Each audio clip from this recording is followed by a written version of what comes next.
সুগারের সাথে চিনির কোনো সম্পর্ক নেই। আপনি যদি একজন ডায়াবেটিসের রোগী হয়ে থাকেন, তাহলে এই তথ্যটা আপনাকে অবশ্যই জেনে রাখতে হবে। দেখুন, একটা ছোট্ট উদাহরণ দিলে আপনারা বুঝতে পারবেন।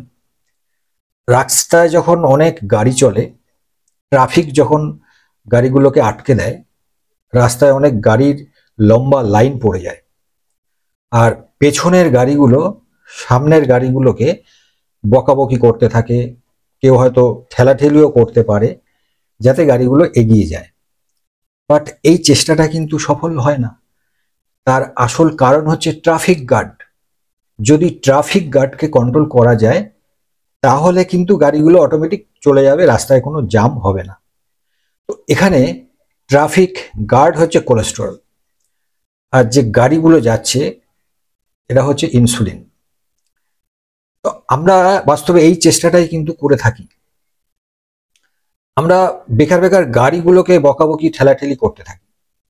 দেখুন, এই জন্যই বলা হচ্ছে যে সুগারের রোগীদের সাথে চিনির কোনো সম্পর্ক নেই। দেখবেন যারা সুগারের রোগী, মিষ্টি তো খায় না, মিষ্টির চা খায় না, মিষ্টির কাছেই যায় না। এই তথ্যটা কেন জেনে রাখা উচিত? দেখুন, কোলেস্টেরল হচ্ছে আসল কারণ সুগারের রোগীদের জন্য। এই কোলেস্টেরলের মাত্রা যদি বেশি হয়ে যায় রক্তে, তাহলে ইনসুলিন যেতে বাধা প্রাপ্ত হয়, এবং এই ইনসুলিন আস্তে আস্তে তার যাওয়ার যে গতিটা কমে যায়। একটা সময় হয় ইনসুলিন যেতেই পারে না, তখন এটাকে বলা হয় ইনসুলিন রেজিস্ট্যান্স।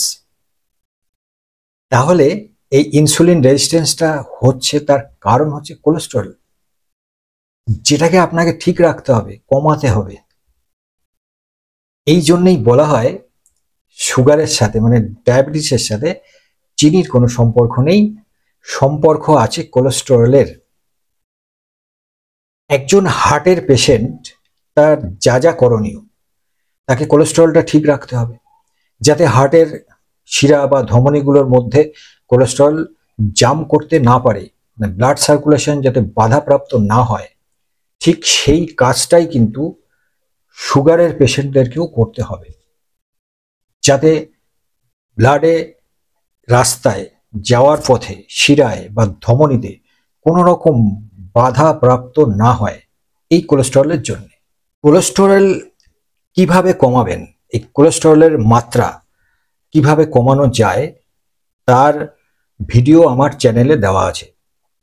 সেই ভিডিওগুলো আপনারা ফলো করুন, এবং যারা ডায়াবেটিসের রোগী আছেন তাদের জন্য বেশ কয়েকটা ভিডিও দেওয়া আছে চ্যানেলে, সেইগুলো দেখুন এবং সেই এক্সারসাইজগুলো করুন। আর কিছু খাদ্যাভ্যাসের পরিবর্তন, সেগুলো ভিডিওতে বলা আছে, দেখলে আপনারা বুঝতে পারবেন।